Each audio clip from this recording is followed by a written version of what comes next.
Action ମୋଡ଼ରେ Khandapada police ବିଭାଗ ବେଆଇନ ବାଲି ଚାଲାଣ ନେଇ ଗୋଟିଏ ବାଲି ବୋଝେଇ ହାଇୱା ଜବତ ଓ ଜଣେ ଗିରଫ। ଗତକାଲି ରାତିରେ ଖଣ୍ଡପଡ଼ା ସହରସ୍ଥିତ ବାଇପାସ୍ ନିକଟରୁ ଖଣ୍ଡପଡ଼ା ଥାନାଧିକାରୀ କୃତିବାସ ହରିଚନ୍ଦନଙ୍କ ଦ୍ୱାରା OD 02 BY 5159 ନମ୍ବର ଥିବା ଏକ ବାଲି ବୋଝେଇ ହାଇୱା ଜବତ କରାଯାଇଛି। ଅନେକ ଥର ଏପରି ବାଲି ଚୋରା ଚାଲାଣ ହେଉଥିବା ନେଇ ଅଭିଯୋଗ ହୋଇ ଆସୁଥିବା ବେଳେ ଖଣ୍ଡପଡ଼ା ପୋଲିସ ପକ୍ଷରୁ ଏହିପରି ଚଢ଼ାଉ ଜାରି ରହିଥିବା ଦେଖିବାକୁ ମିଳିଛି। ଫଳରେ ବାଲି ଚୋରା ଚାଲାଣକାରୀଙ୍କ ମଧ୍ୟରେ କୋକୁଆ ଭୟ ସୃଷ୍ଟି ହୋଇଛି।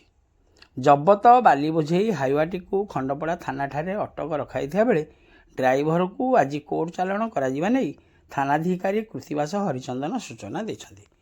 ଖଣ୍ଡପଡ଼ାରୁ ସନ୍ତୋଷ କୁମାର ସାହୁଙ୍କ ରିପୋର୍ଟ, ଖଣ୍ଡପଡ଼ା ଖବର।